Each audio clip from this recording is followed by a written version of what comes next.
Edpuzzle has some really great features, like the gradebook. You could see what students have completed what assignments in this gradebook.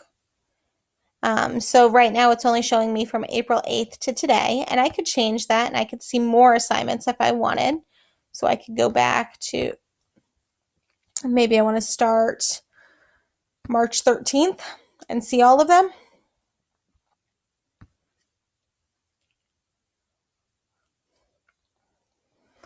These are all the students currently in my Algebra 1 class, but I could switch it and I could look at Jake, who's currently in my math club, or he's not, should be in my math club. I need to refresh that. Okay, so once this pulls back up, I'm going to see student scores. So I can see that Aiden got 100%, 100%, 67, and 50. I can also see these little time things. What this little time symbol means is that they did not finish the video before the due date happened. So if they don't watch the video before the due date, they will have a 0 on here with a little timing. And that's telling us that they got a 0 out of 100. They watched 0%. They got 0 out of 3 questions right because they didn't answer any. They spent 0 seconds on it. Some of the features are so nice because it gives you so much information. So let's go to another student who actually did watch it. So I can see this 33% right here. So I could see that they watched 100% of the video and answered one of the 3 questions correctly, but did give an answer for all of them. I could see they watched this section of the video 2 times and this one 2 times as well. So they chose that watch.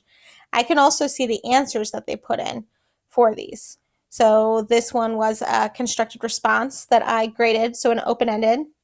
This one was a multiple choice. And here's another open-ended question. Okay, from here, I can click next student if I want, but generally the place that I start with is my class. So in my classes, you're going to see what students have done that you need to grade. So all of these are open-ended questions that have not yet been graded. So if I click on the 10 new answers, it'll take me to the grade book for this assignment. And I could see who has watched it. I could see if they turned it in on time or late and when exactly they did it, or if they never did it. Okay, so here are my 10 answers to grade.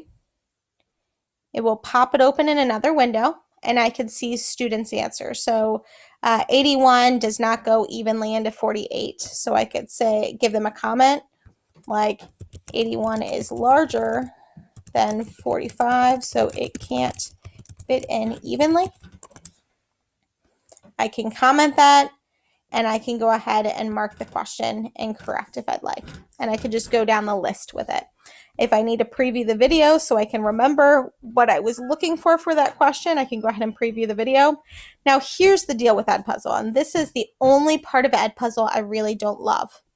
So Jake, my son, is in my Edpuzzle for algebra. Okay, and he has completed, so here's all of his due date assignments for algebra.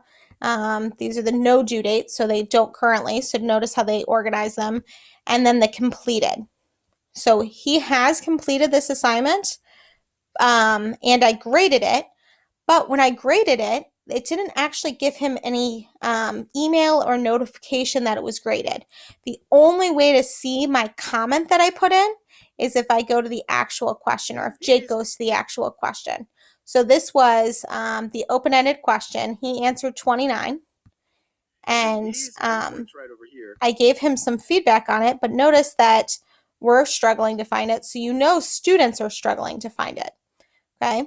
So if I were you, if you are planning on giving a comment when grading for Edpuzzle, I would either email that student that comment. I would put it in the private comments of Google Classroom.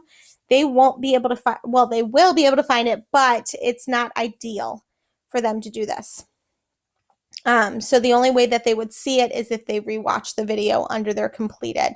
Other than that, I really love it. So what I'm recommending for you is if you give an open-ended question, you should make sure that you provide the feedback within the question. So remember that little feedback button we pressed, you're going to want to use that because students aren't really going to be able to find that answer later. Some other things you might want to think about is it worth your time to go through and grade? So you notice that I have a lot of things right here that are not graded. The reason why they're not graded is because students can't easily go and find that answer.